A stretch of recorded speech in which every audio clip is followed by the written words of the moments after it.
This is a 1976 and a half city car by Sebring Vanguard, sometimes referred to as the transition model before the company was sold off to Commuta. I think it's Commuta Vehicles Incorporated or something like that, but they went on to use the same body with a few modifications and dubbed theirs the Commuta car.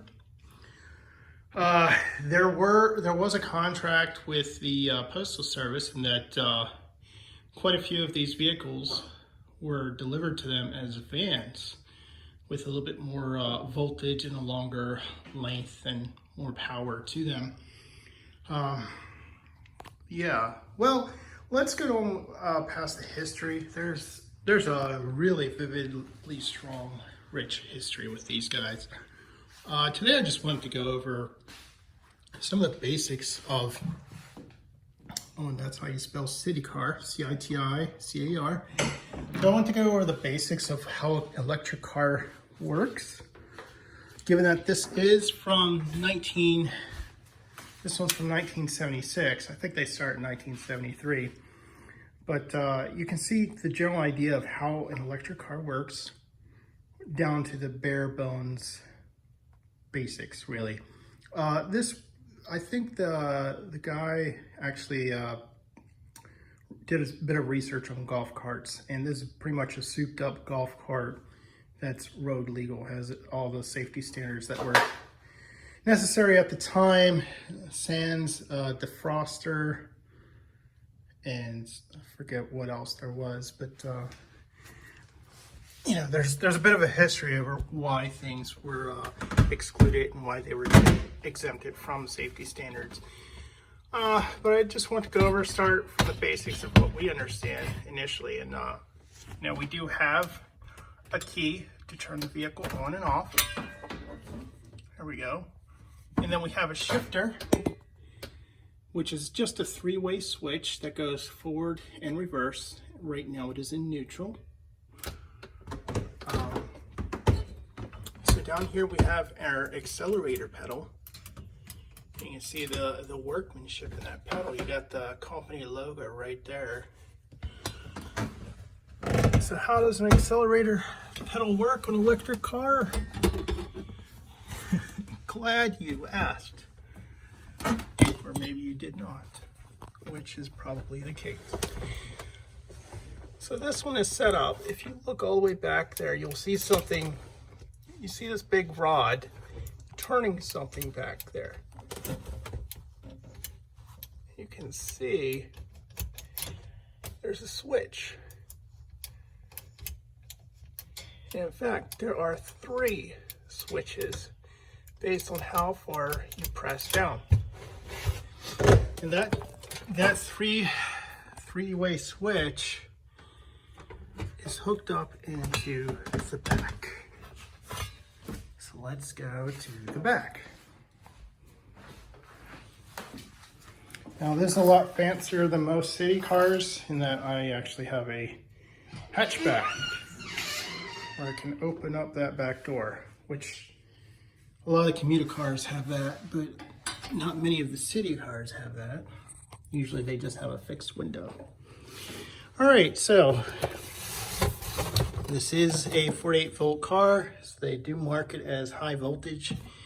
It's debatable whether it's high voltage or not because it's right on the edge of what needs to be classified as high voltage. Earlier cars were 36 volts. This one was, because it's a newer model, it's a 48 volt. All right, so this is a contactor, relay, or whatever you want to call it. I'm not sure what. There's I guess it's a two-way contactor switch or battery voltage switch, voltage regulator, who knows? But basically what this does is it configures the batteries to deliver either 24 volts or 48 volts to the motor. In addition to that, it can determine what direction, the polarity of that voltage to control whether you're going in forward or reverse. It also has, for that first step, It has the ability to combine both 24 volts of battery power, in addition with a nichrome resistor in series to drop the voltage, I believe. And that's pretty much not ideal. They recommend against staying in that low first step. I believe they call it auxiliary movement or auxiliary speed. It's mainly just to enter and exit a parking spot. And for anybody who's interested in what the markings are on the top, I'm just trying to get you guys a nice view for anybody who's actually working on one of these, because this is a pretty nice condition here that a lot of people need help, and they often use each other's videos and photographs as a reference of how their car should look. A lot of these cars are in disrepair, beat up, weathered pretty badly. And there aren't that many left that are in this good condition. So let's take a look at that nichrome resistor. So we're here at the passenger right tire. And I'm going to put the light underneath here. And then I'm going to get down and look at that, how big that thing is. That is your nichrome resistor. So that thing will heat up. So when it heats up, you are wasting a lot of your battery in heat. And that thing is big. Now a lot of these cars, that resistor will blow up. So once it does blow up, you only have second and third steps. So you can still operate the car, you just can't operate it slowly. So you'll just have a big jump when you first hit that second gear. All right, so let's take a look at the batteries where the motor controller gives its power. Most of the motor controllers these days, they don't change the voltage. And this is just a bench seat for two people. But they don't change the voltage, but rather they pulse the motor at the same voltage. It's just they either increase or decrease those pulses just to control how fast or how slow the motor's going. So you can see here I have 4 batteries, and these look like giant car batteries. Maybe they're for trucks or motorhomes. Who knows what they're for? They did come with the car, and these are 4 12-volt batteries. And what happens is, let me see if I can put this light somewhere. We got a visor, although my head's probably gonna bump the windshield before I can use the visor. So what happens is that motor controller will wire these 2 batteries in parallel with these 2 batteries to give you the 24 volts. And then when you switch into 3rd gear, it'll wire all 4 batteries as one 48-volt battery in series. This vehicle is supposed to have 8 6-volt batteries. And they would take up the entire space here, and then even an extra battery sits in the middle of there.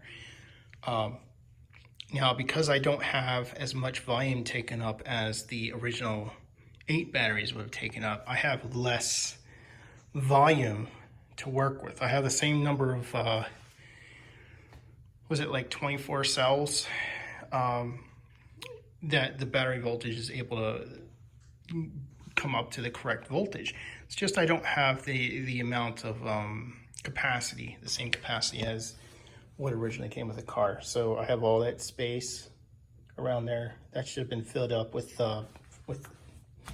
was it acid? All right, so the motor is actually right here in the middle. Wait a minute. Let me see if I can get down there. And it's just a giant DC motor.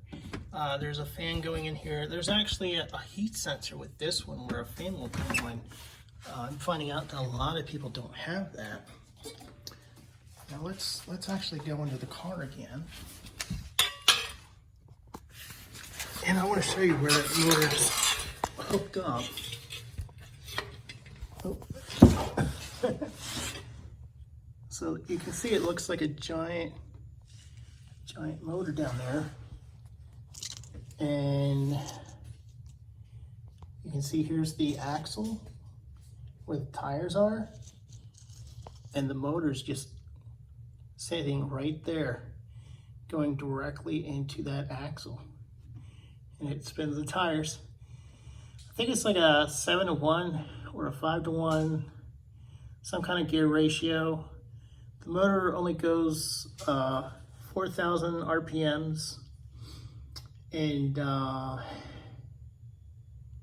is it 6 horsepower? I mean, these things are pretty weak. A lot of people, I don't know if a lot, but some people will actually put in a new motor with more horsepower. And that's pretty much the route I want to go. So I'll just give you a general idea of what it's going to take to upgrade this guy.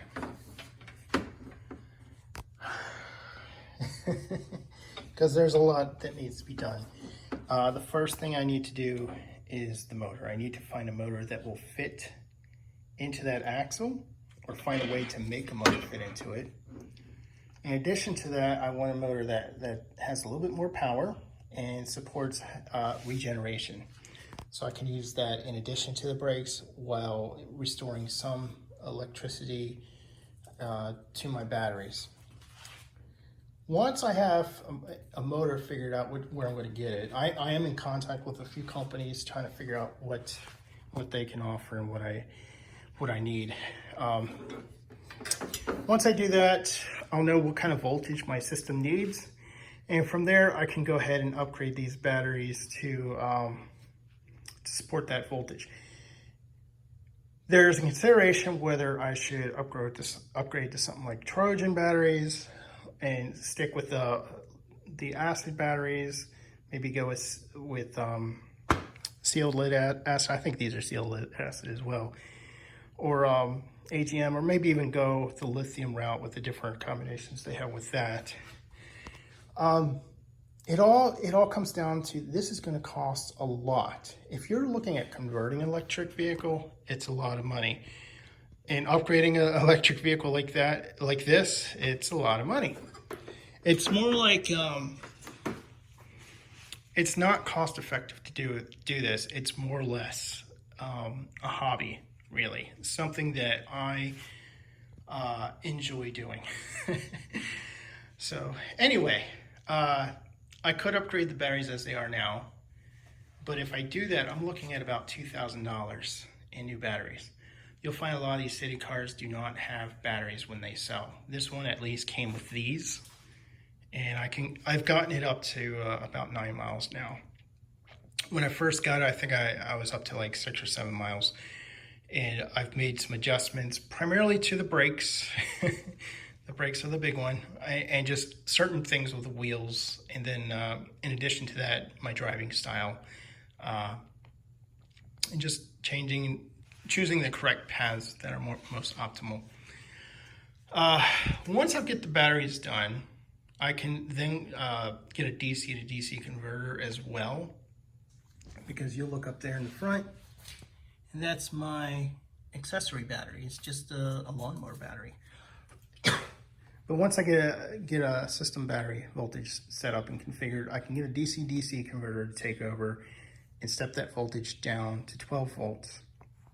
And then that battery is no longer needed, which actually gives me more room up in the front. The big black thing next to that is the charge controller right now. It doesn't fully work. I hear it come on, I hear things click around. I just need to evaluate what's going on with that and why it isn't charging at the moment. Right now, I hook up 4 charge controllers here to each battery and one over there to that battery, and it's a nightmare. I mean, look at this. That's all I use. I keep connecting and disconnecting after every ride, and it's getting to be annoying. So it'd be nice to get that fixed. Besides the DC to DC power converter, once I get that motor, I definitely need to upgrade the motor controller to being an actual motor controller. So that whole contact thing back there, that's gonna go. I may keep it. I don't know if I'll keep it in there. The car is so original. I have so many mixed feelings about what I'm gonna do with that. And yeah, but it is taking up room. I don't know. I could keep it. But that controller will need to be upgraded, which will definitely need a some kind of potentiometer. I know there's different throttle, accelerator, whatnot you would put on there. And I think I can keep the same foot pedal, but just put something in the back that will communicate to the motor controller and say, hey, I pressed it down a quarter of the way. That's about it, but I would also upgrade that charge controller as well. There are public chargers in quite a few places now. There are I think there's actually 3 locations around town that I would love to go ahead and pull into and charge while I'm walking around. And it'd be comfortable knowing that I can go further. At the moment, I do have range anxiety because I'm almost around 9 miles that I've gotten this to. So I have to plan my trip around 9 miles. Now I'm also in a hilly area, so that does affect how far I can go. But I would like to upgrade that to not only support a 110, 120 outlet, but also the J1772. But if I'm going with the public charge capability, then I might as well set this up to also be compatible with my dryer, with that outlet, which I think they have converters or something to go from your dryer's outlet directly to a J1772 charger into your car. So I probably wouldn't even have to bother with that. I just have to buy the appropriate plug and bring it over. So yeah, I didn't think I was ever going to be a car guy. It really isn't my thing, and I'm not really that interested in cars in general, but this has so much, I approach things from the technical side, and there's a lot of technology that I can improve, and I love vintage stuff like this. I've learned so much about these things, and everything is so manual. You know, I can go over a little bit more of that kind of stuff at a later time, but I do have a web page for the car, and for one, I do call it the cheese. It does look like a piece of cheese, or a wedge, I would say. And you could always say it kind of looks like a mouse droid if it was all black from Star Wars. Of course, it's missing all of the knobs on top. And you know, if I had a little trailer in the back, I could say it looks like the Cybertruck from that Tesla motor company with their electric vehicles coming out now. So yeah, biggest problem back then is the same problem today, and that is the price of batteries. Otherwise, I would just go ahead and replace all these batteries right now. Yeah. All right, so that's electric vehicles in a nutshell of how they used to work, and kind of a precursor to how they work today. Pretty much the same concept as today, just a little bit older tech. These things are really simple.